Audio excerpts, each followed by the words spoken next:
when I got there, obviously Bill had already established himself, and I'd like to refer to the interviews that you've got online, because a couple of those are really relevant, especially how he um, found the place and upgraded it, got the permits after the fact, which I thought was a great thing. I'm covering this to show what was happening before I got there, and I had no knowledge of any of this at all, of course. So um, that's his spot right there, where that's close enough to 100 Albert Road. And I think this is a picture from 1955 or something, but it's a beautiful photograph before it was overdeveloped. But that's what he found there. And so he put Studio One, his first main studio, under his name in 100 Albert Road. And with Roger and Philip Webster as the main engineers.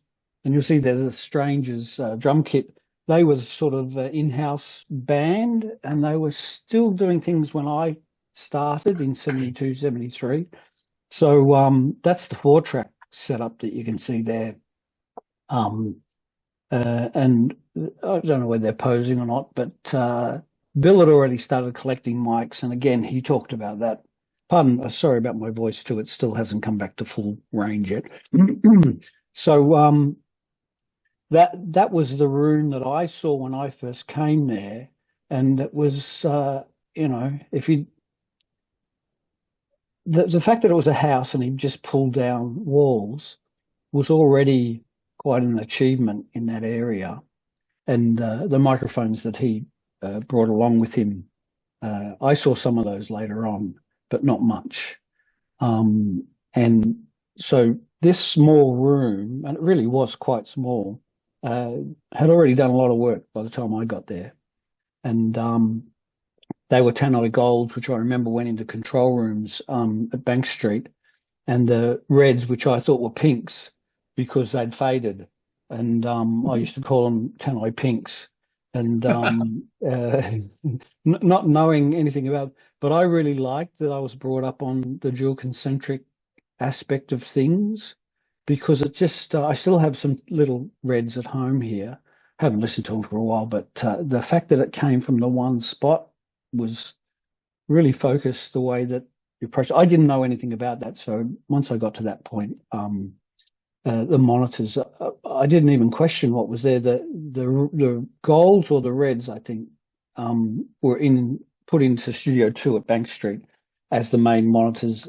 So they probably spread them around. They had a few boxes here and there, but they were really great sounding speakers. So the four-track, Bill says it was one of the first four tracks brought into the country, and I think he bought it in parts, and Graham Circle built it for him. Again, his interview covers some of that, but I remember that four track. It hung around for a while, but it wasn't in action when I started. Again, taking it for granted, there was no heating, and they had these bar heaters, and I never questioned it. I wasn't in this room very much, but it used to get really hot.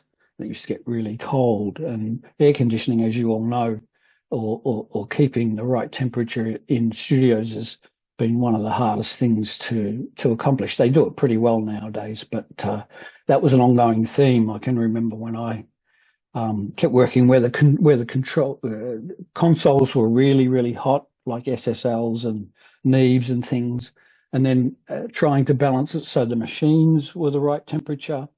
Eventually, I got used to being in rooms that were freezing because it kept the machines at good working order.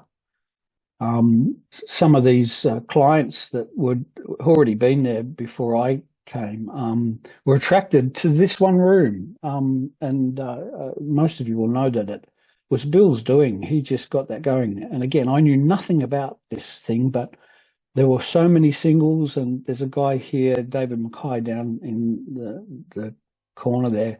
He came down from EMI all the time because of Roger Savage, firstly, and the room and the way that Roger used the room. So that was all happening before I got there.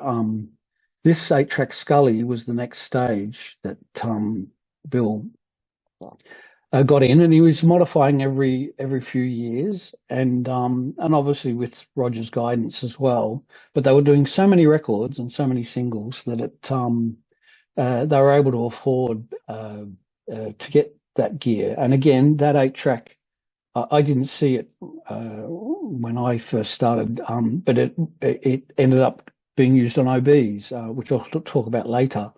But it was a beautiful looking machine. And yeah, was dragged around in the truck after a while, and then it disappeared. And it's one of those machines. In retrospect, you go, "Gee, I wouldn't have minded recording on that thing and seeing what it's like." And there were all of these records that were done on it. This is I've made this montage up from a video clip, which I'll add to the list of links. I won't play it, but it's got some of the first phasing that Roger did. With the gear that they had. They had a huge transformer thing. It was so heavy. I remember having to carry it around that they used to vary speed mono machines. And he did the phasing on this, and I'll put a link in because it's worth hearing because it's pretty groovy, and it's the Twilights, and that clip is on YouTube. Anytime you see a star, there'll be a link that I'll add, because I don't want to have you have to cut it out of this thing. But that gives a good view of the Optro console as well. And again, the microphones that were already in use, the 67s and 77s, which I ended up not enjoying too much later on because the connections had got a bit not rusty. They just wouldn't connect properly. And then with those old mics, when they got a little bit of moisture on them, they'd just start to fry. So I had a bad introduction to the old style mics, but you can see how they were used all the time. And these are the kind of mics that some of these transferred to Bank Street, and I got to use a lot of them. But funnily enough, I never ever saw the U47 valve. The U47 FETs, there were a few of those, but I think they put them away, and maybe Roger would pull them out, but I never saw them. Or Bill might have treated them with the kind of preciousness that they needed. But 86s I loved, 84s. I started using all of those mics, RE20s. They were the real workhorses when I got going. And these are a couple of the producers, especially David Mackay from EMI. He was the in-house EMI producer that came down and did a hell of a lot of singles. And John Farrar was coming through with The Strangers and was being noticed because of his natural talent. He's singing and he's playing, and then he's arranging as well. And these are a couple of the other people. There's David Mackay, Howard Gable, John Farrar, Jeff Hales and Peter Jones, the arranger, piano player, and Graham Lyle. They were all doing things. I saw them do their work at Albert Road, and eventually got to work with them. And incredible, really talented arrangers. Howard Gable was the next in line EMI producer, and he did the Masters Apprentices. And these are some of the singles that were done. I just grabbed a whole bunch of stuff that they'd done before I got there. These are all the different types of music they did. And Farnham, of course, with EMI, did those things. The Strangers did their albums. The Old Man Emu, Little Ray of Sunshine, which was Axiom, which was the host band of the Twilights. All of this, in retrospect, was an amazing thing to me. I knew nothing about. I knew the songs. I had listened to the radio and things like that. But here's one of John Farrar's first productions was this Liv Mason record, which I think Jeff Hales did an album with her, but Ron got John Farrar to do it. I have a link to that as well, showing that single, or it was an EP, I think, maybe. And Ron should have loved Liv Mason, and had a unique voice. She was one of the ones where he was covering the songs that were banned from overseas, so which kick-started his label. And John Farrar was a natural at arranging and playing. So that had all been done before I got there. And this album, The Master's Apprentices, these are photographs that both Glenn Wheatley and Bill Armstrong took. And Wheatley was always had his camera out, and so did Bill. So 71 is when the first finally finished, well, I'll say finished, but the Optro 16 track that came with the modification to the console. Strangely, I never saw this machine. This was the configuration that I came into when I assisted just briefly at Albert Road. And but that machine I never saw again after Albert Road. And Bill and Roger, I've asked, they're not sure what happened. And I don't know whether he, with Graham, took it back and modified it and turned it into the next stage of the 16 track. But I didn't ever see, I've looked at all the photos. I've never seen that machine again. But it was used for a good, 2 years maybe. Well, he was juggling a lot of gear. But it just was, in my mind, it was all moving pretty fast anyway. But this is the configuration where Graham added on to the console that was there, which he kept doing. He kept adding on to that console for foldback and effects sends. So that this was the configuration that I saw very briefly. And they were, I hadn't known that they'd gone through all the, mono, then 4-track, then 8-track, and into the 16-track. As far as I knew, the machine was handling really well, but Graham Circle always had this need to continually modify. So that's what caused him a lot of the time not to deliver on time, because he kept trying to improve. Kept trying to get the best parts and things like that, which I'll talk about a bit later on. So one of the first records was this Farnham Allison Durban record, which I remember hearing the sessions, and they squeezed a big band into that small room, but they were able, Roger and all of them knew what to do with those sessions. Again, I'll have a link to that song. I wasn't involved in it, but the album is worthwhile.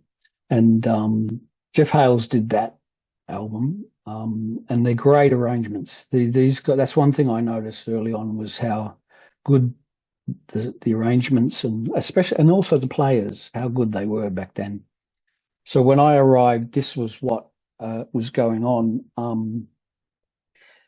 Bill started renting 98, 102, 108. He started putting more people. He said about one of those buildings is he put all the commercial people in and gave them their own room, their own phone, didn't make them pay rent or anything as long as they did the sessions at Armstrongs, which is very clever. That's also in one of the interviews you've got online. The other thing was that in 1970, I did work experience upstairs at 64 Palmerston Crescent, not knowing anything about Armstrongs, but my sister was about to marry Edwin McQueen Mason, who was the film editor at Bilgon Copping, and they were upstairs. Studio 4 was downstairs, and they were upstairs in that building, and I was there in the holidays of 1971 doing work experience for a film company. And that was, of course, nepotism. It was Ted Mason giving me a chance, and loved it, of course. So I started working at Bilgon Copping the next year, and they moved to St Kilda Road, which this is about me riding my bike, being able to ride my bike to this, because I lived in Port Melbourne. And they moved to a building there and had a projection room just down the road from this building where the Asterisk is. And funnily enough, Jim Conway was an assistant editor there as well. Now, Jim Conway appears later on. He was he was the one of the founding members of Captain Matchbox Whoopee Band, and I'll talk about that later on. But we didn't work together, but we were in that same building, and that was quirky. That then we saw each other later on, and it just made the feeling of, oh, it's show business. It seems quite small. But I became a projectionist. I became a film editor briefly, very, very briefly.